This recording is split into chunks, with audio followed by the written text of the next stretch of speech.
Hello and welcome back to XCOM, Enemy Unknown. In the last episode, we rescued ourselves from almost certain defeat, and thereby have given the Earth one last chance.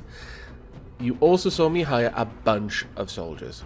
Now, usually I've been naming the soldiers that I haven't specifically given a name to from one of my viewers as a generic name consisting of their place in the phonetic alphabet and their country.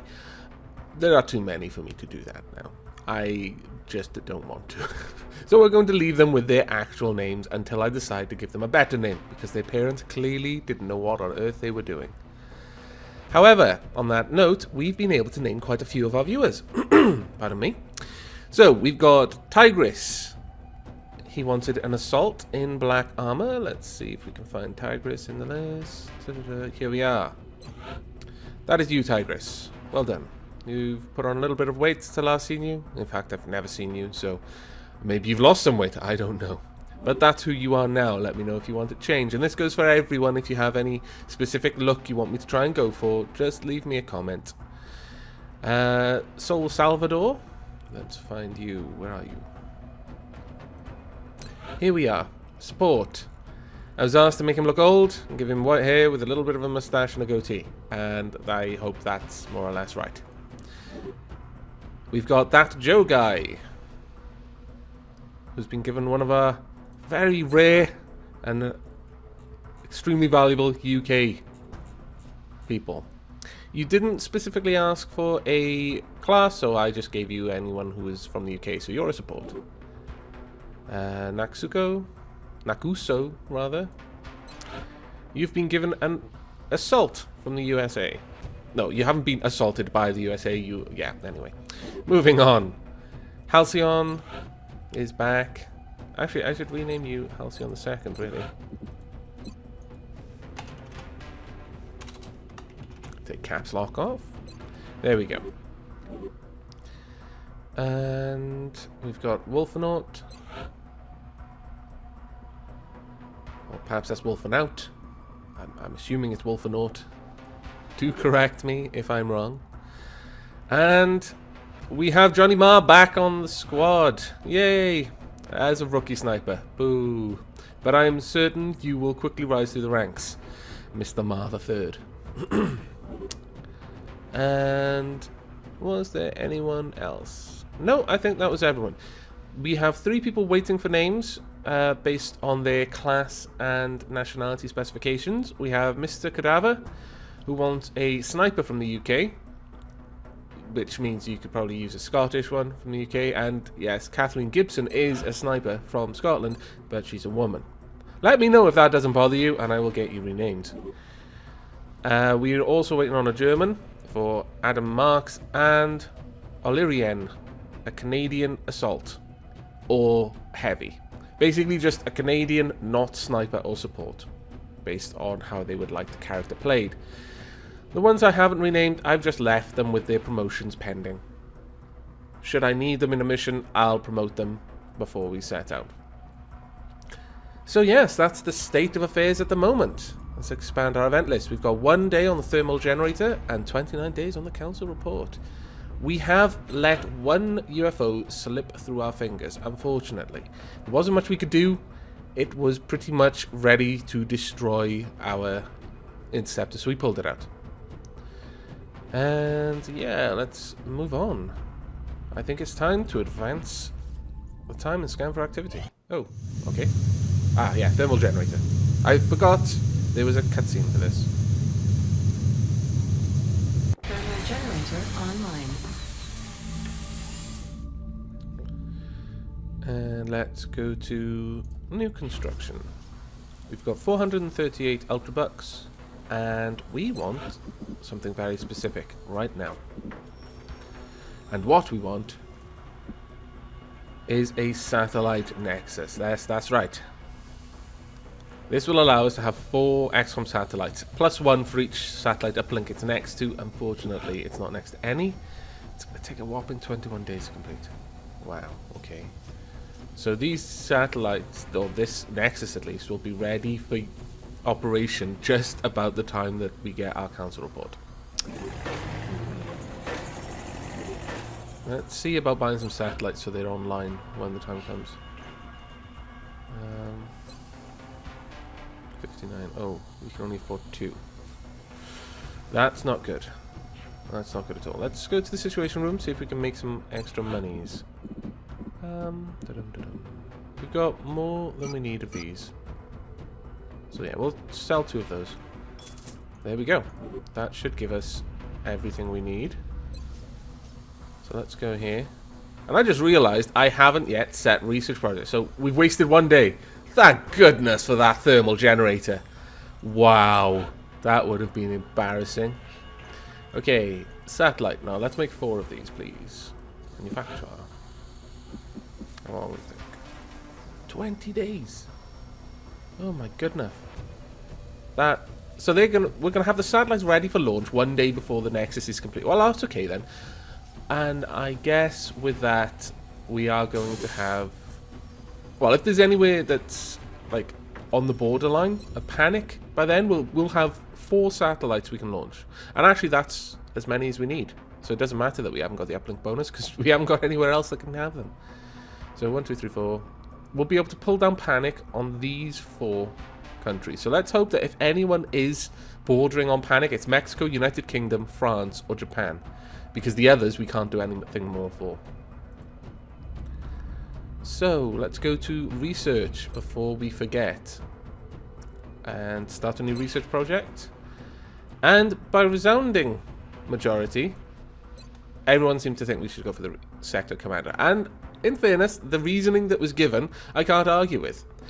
It probably will lead to some sort of psionic shenanigans versus the hyperwave communication, which, if it's anything like the original, would simply just tell us what race was on a ship, what the ship was trying to do.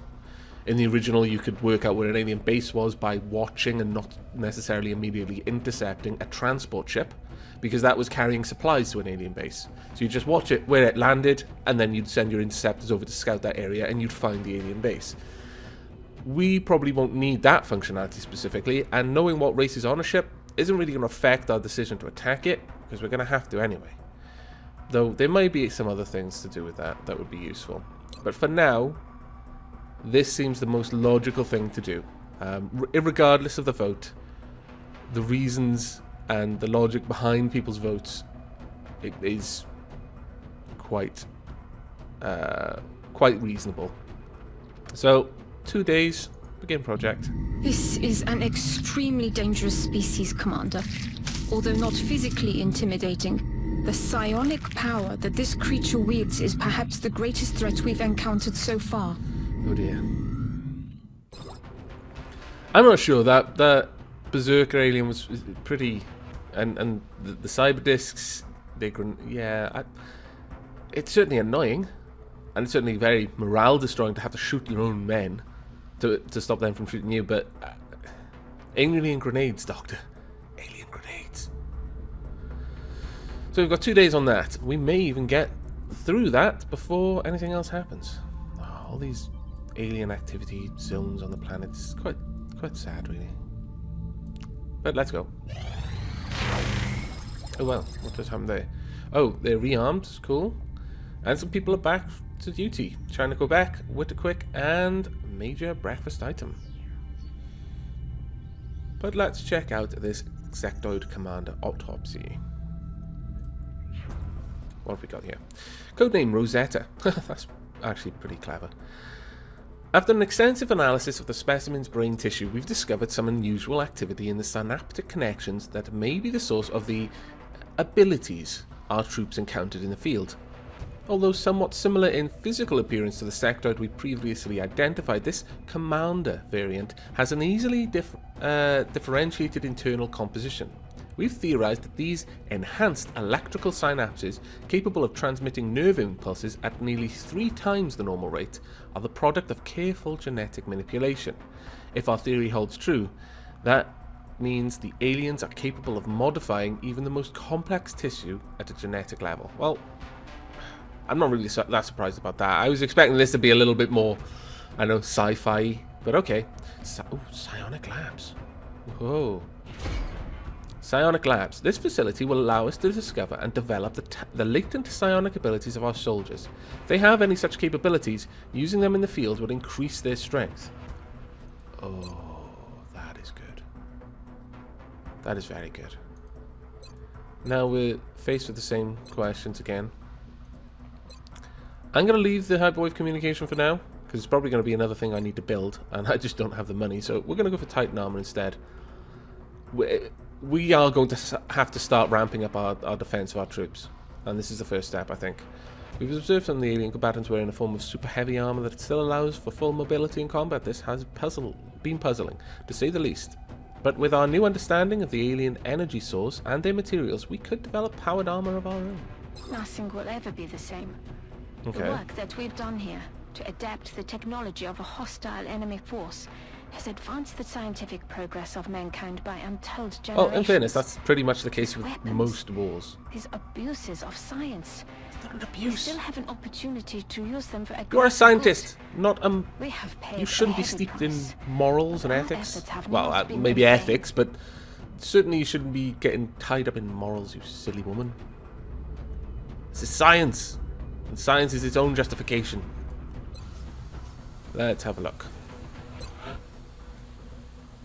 Is there anything I can build? There isn't, but... Well, I could build a shiv, but I don't need one now we've got so many people. We probably don't have nearly enough alloys and things to do. Oh, there's plenty of money. Now, someone in the comments has told me about the alloy cannon. Okay, I'm going to try it out once we've got some money. But for now, we don't. So, that will have to wait.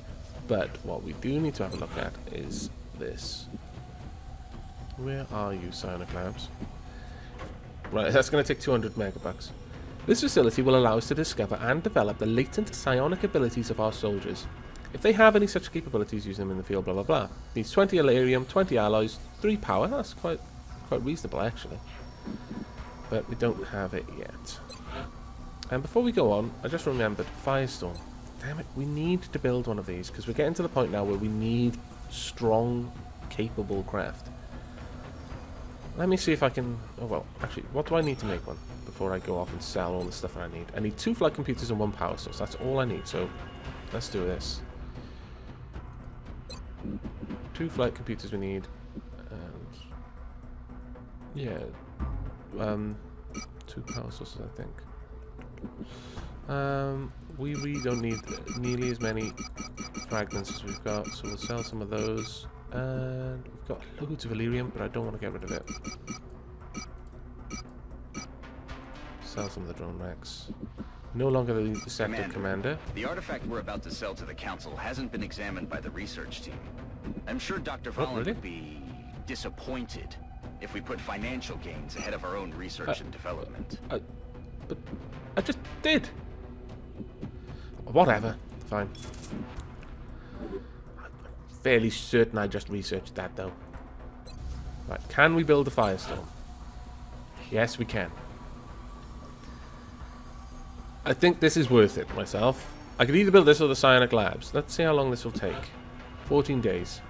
Yeah, let's just build this, and we'll equip it with the plasma cannons, and then we'll have at least 1 heavy-duty interceptor. Ideally, we want 3. 1 in each location. Oh, ideally, we want like 28, but it's a very arbitrary number.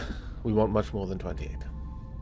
But basically, we want 1 in each continent that we're protecting, at least. In the original, well, if we have to bail 1 out, we could send another 1 in. I'm not sure if damage will persist across fights, though. It did in the original, so... like, if 1 interceptor had to bail out and another 1 came in, the alien craft would still be damaged from the first fight. 3 scatter lasers. Wow, okay. Let's go check that out. How much can we make scatter lasers for? Probably not too much. 21 monies? Yeah, let's see. Can we make another additional 3? Damn it, we are out of alloys. Okay. Oh, we can't then, unfortunately. We'll see how long we have on this one. It's got 480 hours, and it is a case of wanting 3 scatter lasers, so we'll give them a bit of time and then try and get that. Everyone's coming back to active duty. 2 days on Titan armor. The alien's been a little bit quiet. Surprised we've gone this long without a warning of some sort. Among the heaviest of our body armor prototypes, the Titan armor makes use of the alien element known as Elerium to provide continual powered assist to the operator of this suit as they move through the battlefield. With the element in short supply, we've tried to find the most efficient means to utilize it in our development programs. In this case, the Elerium power cell is used to fuel an integrated cooling system designed to minimize fatigue by regulating the operator's body temperature. This system gives the Titan armor the added benefit of increased resistance to environmental hazards, particularly fire and poison damage. Oh, that's interesting. Codename Golem. Titan armor is among our heaviest designs, enhancing our soldier's protection from weapons fire, while also providing immunity to fire and toxins. Wow. See, this is where the Hyperwave decoder would actually start to come in useful. If you knew you were going up against anything that used fire or poison, a la Thin Men, you could just equip your crew with Titan armor instead. That's really cool. Oh, Archangel armor. With our unique access to the alien's super efficient power system, we believe it should be possible to fabricate a suit of armor that permits sustained flight on the battlefield. Now, this is what I was wondering about, because in the original, you had like better, like basic armor using alien alloys. Then you had powered armor, which requires some Elerium, but eventually you could get to flying armor, and it looks like this is following the same sort of path. Yeah, I'm still more interested in this than the hyperwave communication right now, so go ahead and research that. That'll be interesting. And the Firestorm is finished in 5 days. That's awesome. And then 18 days for Archangel armor. But I imagine we're not going to have enough alloys for that. Small scout. That's good. We like small scouts. Launch the Interceptor. I don't think we've got our plasma cannon on this one, unfortunately. Our plasma cannons are on the others. But Bangs interceptors have always been fairly good at these.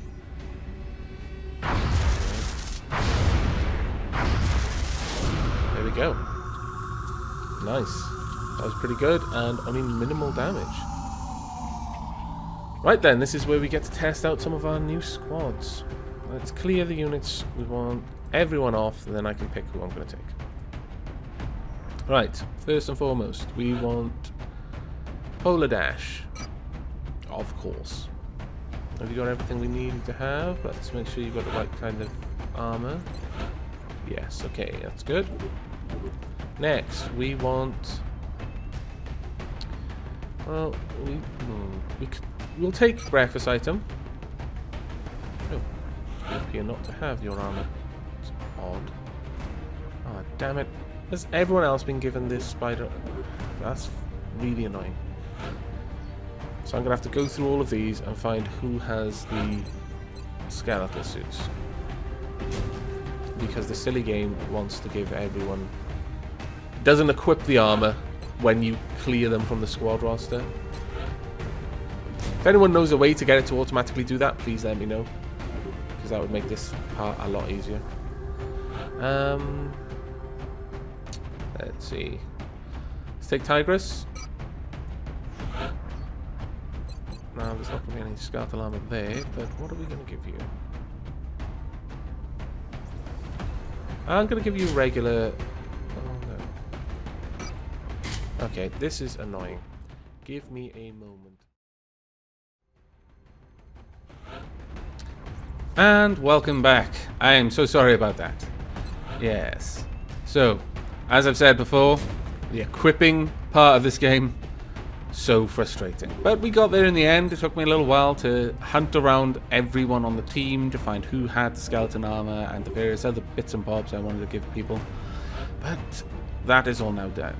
We've got 1 support, 1 sniper, 1 heavy, 1 assault, We want 2 assaults, really, and 2 supports, if we can help it. So, yeah, we're going to bring along a seasoned assault. That will be Dapper Jester. And we're going to give you a plasma rifle and a laser pistol. And the grenade can stay there. As for, let's see. Yeah, we'll take another support. We will take another support. Let's see. Who will we take? We're not going to take Witter Quick. Not this time. Have we got any other names? Wolfenaut. Well, it might be better if I did take another high rank support, really. But no, we'll take Wolfenaut. And we'll get you some combat experience. Skeletal suit, laser rifle, laser pistol, and nano fiber vest, maybe? Toughy, this one.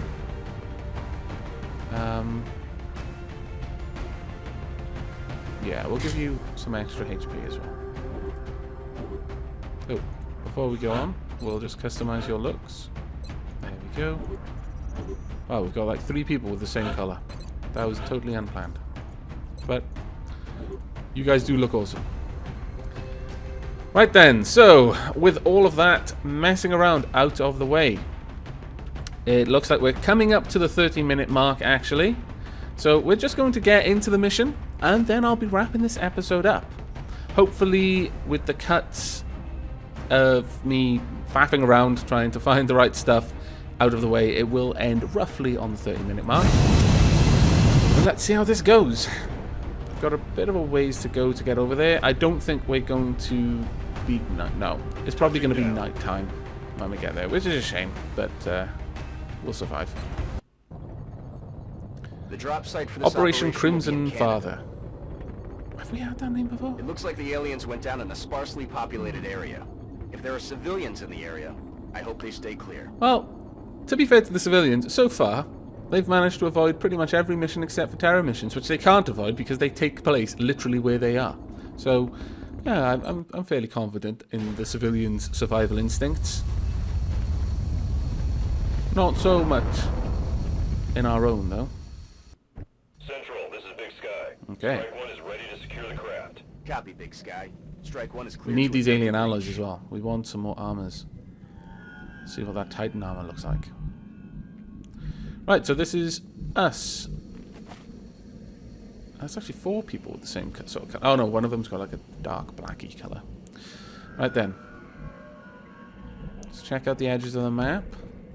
That edge is over there. I imagine there's an edge fairly close down here somewhere. No? No, it's quite far. Wow, we're still going. Okay. So we can explore quite far in that direction. For that reason, we'll turn our view so we're more or less looking in the areas we're going to advance. But I'm assuming that the crash is somewhere over here. It usually is. But that all out of the way, let's get our troops into some good positions to start with. And then move out from there. We'll place kitchen appliance over here. Polar Dash, I would like you up here. This is heavy cover from this direction, and it's slightly elevated, so you may get a higher aim bonus when we actually do start using you as a sniper. Now, as a support, Wolfenaut, I would like you to go with the heavy and the sniper, please. And then these guys, Dapper Jester, Tigris, and Breakfast Item, will be our assault squad.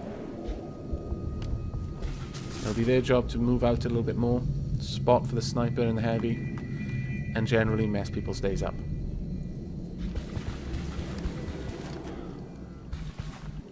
And let's get you somewhere as well. There's not really much cover for you though.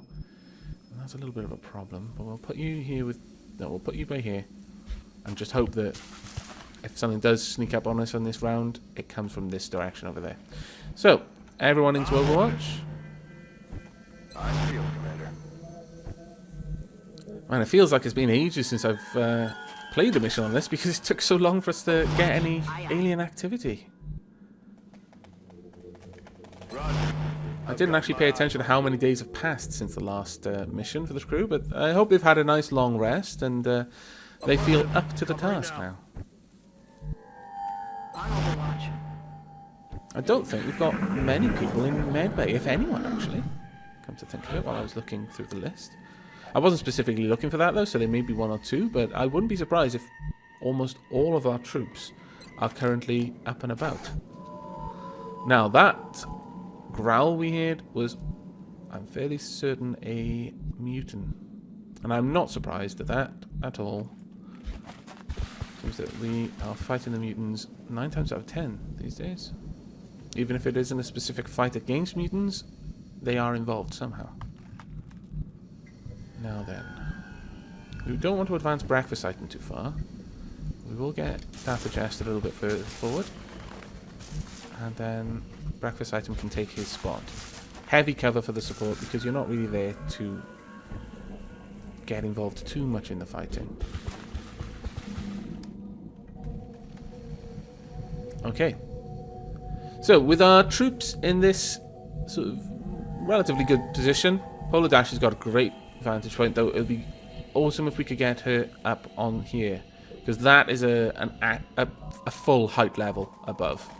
I'm not sure if like half height levels count as elevated ground or not. I think they do, but just to be on the safe side would be good to get her quite high up. And obviously being on higher ground gives you a defensive bonus as well. So with that said, we're going to wrap this episode up here. We have not actually done that much in this episode, I'm sorry to say. We've done a lot of base maintenance, actually, I guess. We've done some research, we've gotten some facilities, the blueprints laid down, got satellites in production. So yeah, when you think of it like that, we've actually covered a lot of ground, but not a lot of fighting. So I'm afraid you're going to have to wait till the next episode to get to the good old shooty bang bang action. But I hope it will be worth the wait. I hope we don't lose any of our newly named troops. That would be quite disappointing if Wolfenaut or Tigress die in their first mission. It wouldn't be unheard of, given that they're fairly low rank though. Especially Tigress, if we look at the relative health. We've got all of the veterans have over 2 bars of health, so they're 10 plus health. Even Wolfenaut has managed to get 10 because of the body armor. But Tigress, however... Did I actually give you body armor? I thought I might have. But perhaps I give you a grenade instead or something. I'm not sure. But you are not very healthy. So we're going to have to take special care of Tigress for a while until he gets a few ranks and buffs up his HP. Or we get the Titan armor. That would be equally useful. But all that will have to wait until next episode, and probably the episode or two after in the case of Titan armor.